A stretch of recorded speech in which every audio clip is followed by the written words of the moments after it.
Chapter 14. Now Joab the son of Zeruiah perceived that the king's heart was toward Absalom, and Joab sent to Tekoa, and fetched thence a wise woman, and said unto her, I pray thee, feign thyself to be a mourner, and put on now mourning apparel, and anoint not thyself with oil, but be as a woman that had a long time mourned for the dead, and come to the king, and speak on this manner unto him. So Joab put the words in her mouth. And when the woman of Tekoa spake to the king, she fell on her face to the ground, and did obeisance, and said, Help, O king. And the king said unto her, What aileth thee? And she answered, I am indeed a widow woman, and mine husband is dead. And thy handmaid had 2 sons, and they 2 strove together in the field, and there was none to part them, but the one smote the other, and slew him. And behold, the whole family is risen against thine handmaid, and they said, Deliver him that smote his brother, that we may kill him, for the life of his brother whom he slew. And we will destroy the heir also, and so they shall quench my coal which is left, and shall not leave to my husband neither name nor remainder upon the earth. And the king said unto the woman, Go to thine house, and I will give charge concerning thee. And the woman of Tekoa said unto the king, My lord, O king, the iniquity be on me, and on my father's house, and the king and his throne be guiltless. And the king said, Whosoever saith aught unto thee, bring him to me, and he shall not touch thee any more. Then said she, I pray thee, let the king remember the Lord thy God, that thou wouldest not suffer the revengers of blood to destroy any more, lest they destroy my son. And he said, As the Lord liveth, there shall not one hair of thy son fall to the earth. Then the woman said, Let thine handmaid, I pray thee, speak one word unto my lord the king. And he said, Say on. And the woman said, Wherefore then hast thou thought such a thing against the people of God? For the king doth speak this thing as one which is faulty, in that the king doth not fetch home again his banished. For we must needs die, and are as water split on the ground, which cannot be gathered up again. Neither doth God respect any person, yet doth he advise means, that his banished be not expelled from him. Now therefore that I am come to speak of this thing unto my lord the king, it is because the people have made me afraid.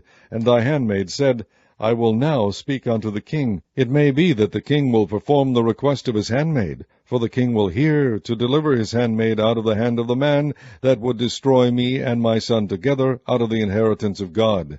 Then thine handmaid said, The word of my lord the king shall now be comfortable, for as an angel of God so is my lord the king to discern good and bad. Therefore the Lord thy God will be with thee.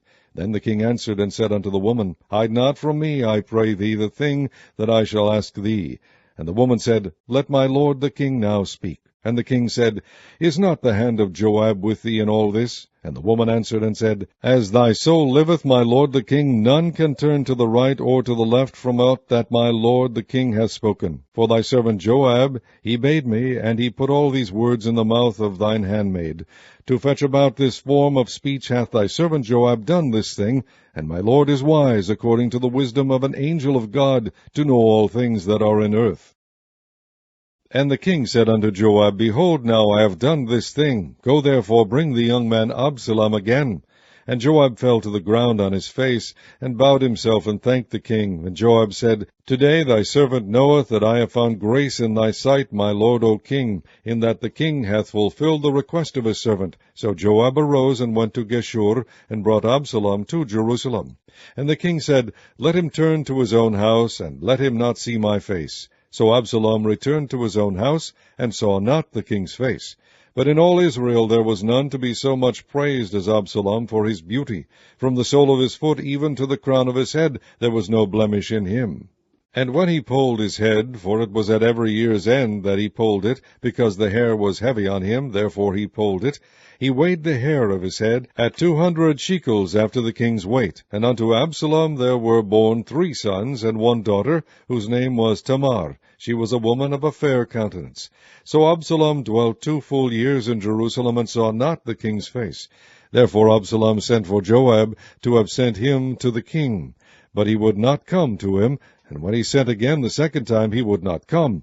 Therefore he said unto his servants, See, Joab's field is near mine, and he hath barley there. Go and set it on fire. And Absalom's servants set the field on fire. Then Joab arose, and came to Absalom unto his house, and said unto him, Wherefore have thy servant set my field on fire? And Absalom answered Joab, Behold, I sent unto thee, saying, Come hither, that I may send thee to the king, to say, Wherefore am I come from Geshur? It had been good for me to have been there still. Now therefore let me see the king's face, and if there be any iniquity in me, let him kill me. So Joab came to the king, and told him. And when he had called for Absalom, he came to the king, and bowed himself on his face to the ground before the king, and the king kissed Absalom.